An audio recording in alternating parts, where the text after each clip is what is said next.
Our 11th inductee, Harold Kimball ZEKE Saunders, a pilot's pilot.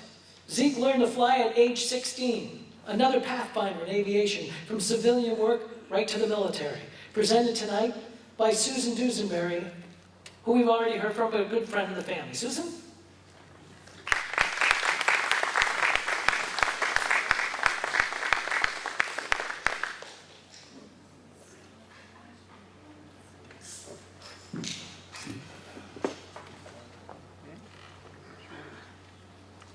Okay, I'm going to read this, but I want to let everyone know before I read it that I just wrote this from memory, that I didn't do any research on this. These are just things that ZEKE told me over the years, and I put them down on paper. He was quite a good friend of mine. ZEKE's lifelong fascination with airplanes and everything related to aviation began when he was in his late teens and continued throughout his entire life. He was introduced to flying by his older brother, Joe, who had already begun to fly airplanes. ZEKE initially took flying lessons in rural Catawba County, which is located just north of Charlotte, North Carolina, before moving to Martinsville, Virginia with Joe, where both had found jobs working in the furniture industry. ZEKE was about 17 at this time. He continued flying in Martinsville and soon soloed at Leicester Airport. Just after his initial solo, ZEKE and Joe bought a Piper J2 Cub to build flying time. ZEKE soon earned his FAA commercial and flight instructor certificates and was asked by G.T. Lester, owner of Leicester Airport and Virginia Aircraft Sales, to manage the Leicester Airport operation and teach students to fly. G.T. Lester had grown fond of this young man, whose thought processes were very mature for someone so young, and G.T. always called ZEKE Cedric. The name Cedric, by the way, was invented by Sir Walter Scott for a noble character in Ivanhoe. Virginia Aircraft Sales was a customer of Piedmont Aviation. At the time, Piedmont Aviation was a distributor for Piper and Stinson aircraft, and Tom Davis would frequently fly to Leicester Airport to make business calls. It was there that Davis met Cedric. ZEKE had not acquired the name of ZEKE at this time, that came later, and offered him a job as an instructor in the civilian pilot training program of the CPT program, flying out of Winston-Salem, North Carolina. This was in the early 1940s and about the time that Miller Airport had undergone a name change to Smith Reynolds Airport. As a CPT instructor, ZEKE instructed in a multitude of different military training aircraft, including the Boeing Stearman, Fairchild PT-19, Piper J3 Cub, and several of the Stinson Reliant series airplanes, the SR-8, SR-9, and SR-10. It was during his time as a CPT instructor that ZEKE acquired the nickname of ZEKE, and thereafter was always known by that name. Realizing that he would soon be drafted into military service, ZEKE applied to and was accepted into the Army Air Corps, which is now, of course, the U.S. Air Force, flight training program. After completion of his military flight training, ZEKE was assigned to the Air Transport Command, known as the ATC, ferrying various military airplanes from the factory to military airports throughout the United States. These planes were military planes of all types, and ZEKE's flight them included, but they were not limited to the following model airplanes: the North American P-51 Mustang, the Bell P-39 Air Cobra, and the Lockheed P-38 Lightning.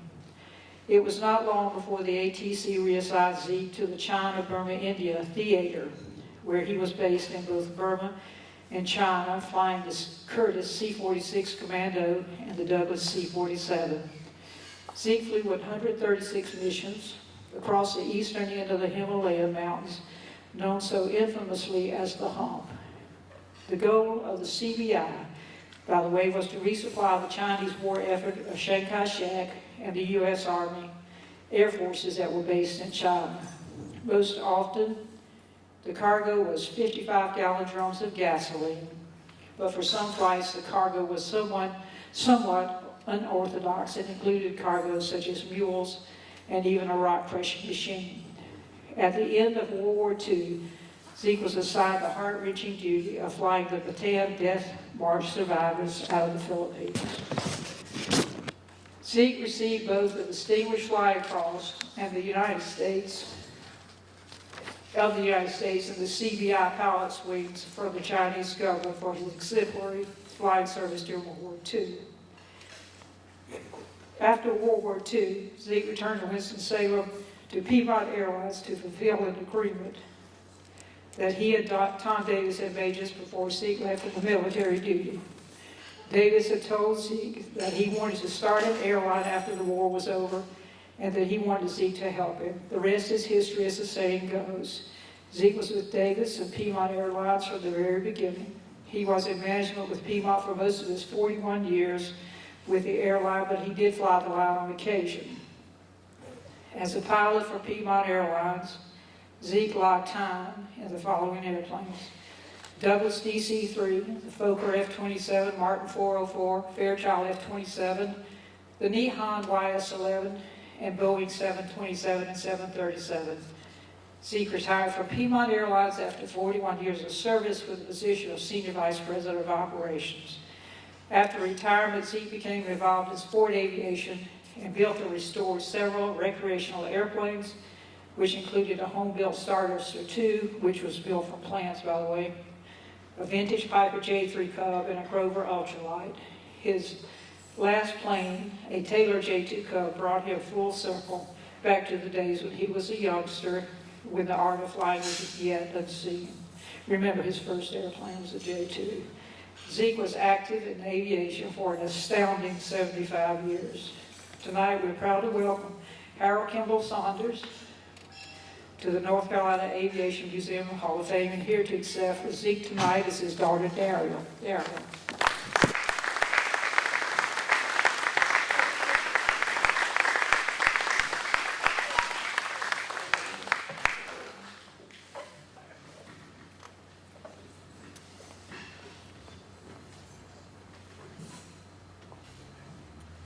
Thank you, Susan, for your kind words, and thank you to the Board of Governors and the nominating committee of this beautiful museum. What a brilliant idea to do this for future generations. We North Carolinians are proud of our aviation history. The Saunders family humbly accept the honor in the name of our father, the late Harold Kimball Saunders.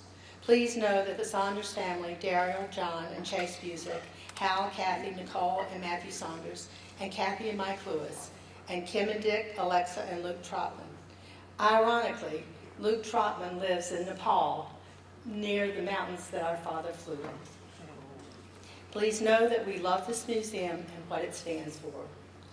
If I was described by Father, I would call him a swashbuckling Renaissance man. His early love was flying. We have a 1937 diary excerpt that said, "I took my first flying lesson, and I think I like it." That was an understatement. He was 16. Around that time, he was worrying his mother as he realized he could fly under the Catawba River Dam. He did it several times. If that bridge still stood, you would wonder how he did it. Around 1950, one day, Dad came home from work, and he looked down to his two small daughters at the time, and he said, "I'm going to the moon." He was unfortunately a little too early to do that, but he would have loved to have been a part of that space program. In 1943, he volunteered to join World War II. My grandmother and grandfather had 6 boys in different theaters at the same time. All the boys came home. Dad trained their pilots and flew the hump. He was awarded the Distinguished Flying Cross and the Chinese Flying Cross.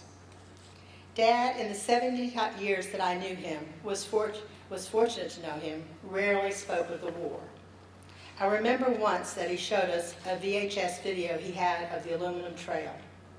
That was what they called planes that had crashed, and I saw it. The planes were just one right after the other. I would say that one of his most proud moments was the privilege of flying the first prisoners of Bataan War out. Around 1946, Zeke, as they called him, was a stunt pilot. doing his outside loops and picking up handkerchiefs with hooks on his wings and barnstorming. Later, Dad would proudly tell us as children it was $500 for 15 minutes and $5 a ride. That was pretty good in 1946. Once my parents' second child, Kathy, arrived, my beautiful mother, Edith Saunders from Maine, suggested that he might find a less dangerous occupation. And as luck would have it, Tom Davis needed him also. Tom Davis, Dad, and others were founders of a small feeder airline, Piedmont Airlines. They turned that airline into a family and a growing enterprise. The Saunders family owned the Davis family airline. And we say thank you. I could tell you many stories of the adventures of being around our father. We were 4 children spanning over 14 years. Our stories would all be different, depending on the era we were born. Our father was quiet, humble, smart, kind, and loving. We were blessed. One of my early memories of Dad babysitting. My sister Kathy and I, probably around 1949, Dad belted my sister and I in a seat behind him in a double-seat open cockpit plane. We were going to visit my grandmother at the farm in Catawba and my Uncle Chicky. We were flying out of Smith Reynolds Airport. He felt, no landing strip? No problem. We buzzed Uncle Chicky's house by tipping our wings and telling him this was their signal to come pick us up. Then we landed in a freshly plowed Carolina red clay field. Bumpity, bumpity, we came in. Thank you for letting me share this time with you. May the museum prosper in the coming years. And may God bless the USA, the country that we so fought for. May no other generation have to fly to her rescue. Thank you.